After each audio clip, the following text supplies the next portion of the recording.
माननीय नरेंद्र मोदी जी के नेतृत्व में देश के प्रत्येक घर तक पीने का पानी पहुंचे, इस लक्ष्य के साथ में देश की सरकार काम कर रही है। पिछले 5 साल के कालखंड में हमने स्वच्छता की दृष्टि से देश में एक अभूतपूर्व कीर्तिमान कायम करते हुए 11 करोड़ से अधिक नए शौचालयों का निर्माण किया था। शहर में, गांव में, कस्बों में हर जगह स्वच्छता रहे और देश के प्रत्येक घर तक पीने का पानी पहुंचे, ये माननीय मोदी जी का संकल्प है। इन दोनों ही विषयों को पूरा करने की दृष्टि से जो तकनीकी आवश्यकताएं हैं, उसके लिए कलकत्ता में जोका में एक institute centre of excellence for public health engineering ऐसा बनाया जा रहा है। लगभग उसका काम पूरा हो चुका है। उसकी समीक्षा करने के निमित्त मुझे कलकत्ता में आने का अवसर मिला। बंगाल भारतीय जनता पार्टी के कार्यकर्ताओं के साथ में विधानसभा चुनाव में लंबे समय तक यहाँ रह करके इनका सहयोग करने का अवसर भी मुझे पार्टी ने दिया था। बंगाल के इस प्रवास का लाभ मैं अपने कार्यकर्ता बंधुओं के साथ में उनसे मिल करके उनके दर्द दुख को समझ करके ले सकूं, ऐसी मन में आकांक्षा अपेक्षा थी। विधानसभा का चुनाव का परिणाम आने के बाद में तत्काल बाद में जिस तरह की अराजकता का माहौल बंगाल में बना, भारत की समृद्ध होती हुई लोकतांत्रिक परंपराओं का मुंह पर जिस तरह की कालिक पोती गई, हजारों कार्यकर्ताओं के साथ में जिस तरह का दुर्भावनापूर्वक व्यवहार हुआ, महिलाओं का अपमान किया गया, उनकी अस्मिता के साथ में खिलवाड़ किया गया, हजारों कार्यकर्ताओं को घर से छोड़ करके भागने के लिए मजबूर होना पड़ा, अनेक कार्यकर्ताओं को मौत के घाट उतार दिया गया। भारतीय जनता पार्टी की विचारधारा और उस विचारधारा के पोषक सारे कार्यकर्ताओं का मनोबल तोड़ने का हर दृष्टि से सत्ताधीश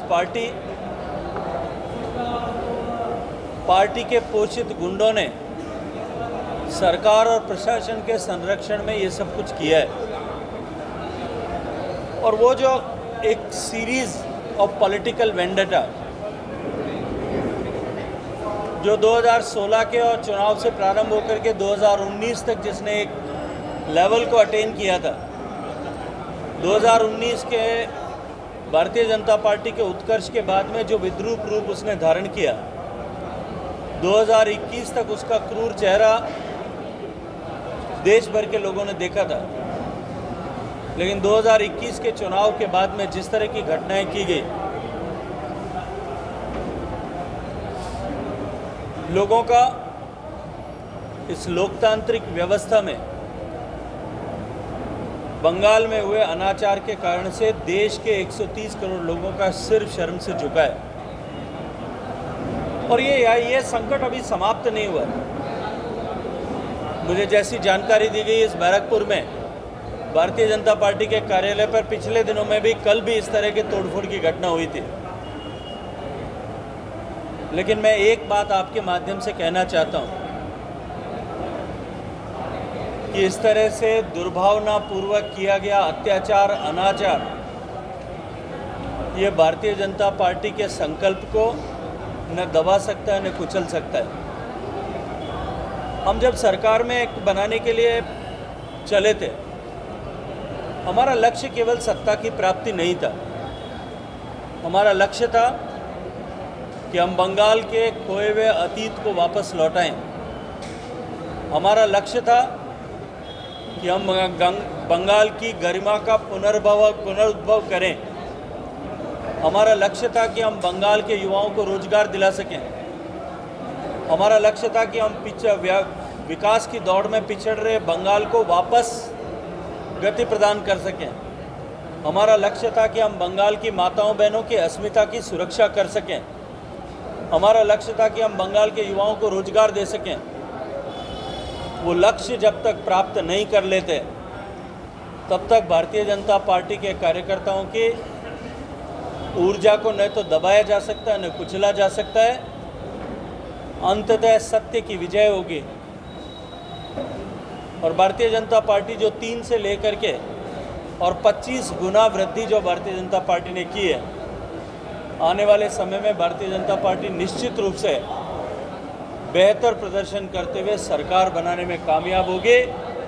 और अब पश्चिम बंगाल की जनता ने 2,28,00,000 से ज़्यादा मतदाताओं ने हम में विश्वास व्यक्त किया है। 2016 के चुनाव के समय में बंगाल की जनता ने हमें प्रमुख विपक्षी दल होने की जिम्मेदारी नहीं दी थी। हमारी केवल 3 सीटें थी विधानसभा। कम्युनिस्ट पार्टी के पास में और कांग्रेस के पास में मूल रूप से वो जिम्मेदारी थी। कम्युनिस्ट पार्टी और कांग्रेस ने उस जिम्मेदारी का ठीक से निर्वहन नहीं किया। जनता ने उनको शून्य पर ला करके और हाशिए पर ला करके खड़ा कर दिया। 2,28,00,000 लोग जिन्होंने हमारे ऊपर विश्वास व्यक्त किया, हमारी विचारधारा में आस्था व्यक्त की, हमारे नेतृत्व में विश्वास व्यक्त किया है,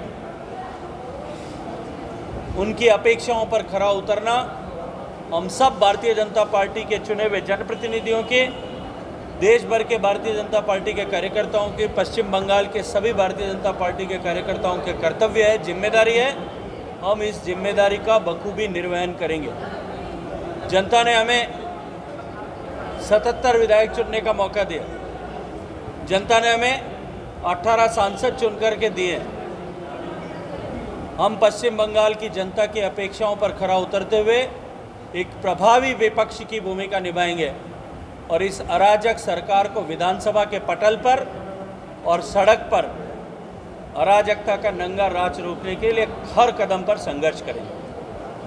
धन्यवाद। बंगाल का डिफीट हुआ, इस बात है एनालिसिस किया है आपको दल से? एनालिसिस हुआ डिफीट का कारण?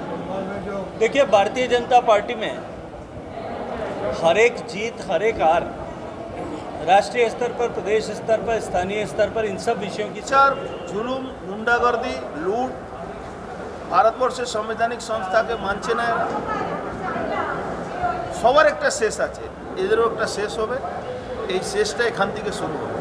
রাহুল সুপ্রিয় রাজনীতি ছেড়ে দিল, সংসদ পদ থেকে ছাড়ছেন বলে ছাড়ছেন। শুনুন, এবিপি লোকেরা তো একটু অ্যাডভান্স বলে, ছাড়তে দিন, তারপরে বয়ান দিয়ে দেন।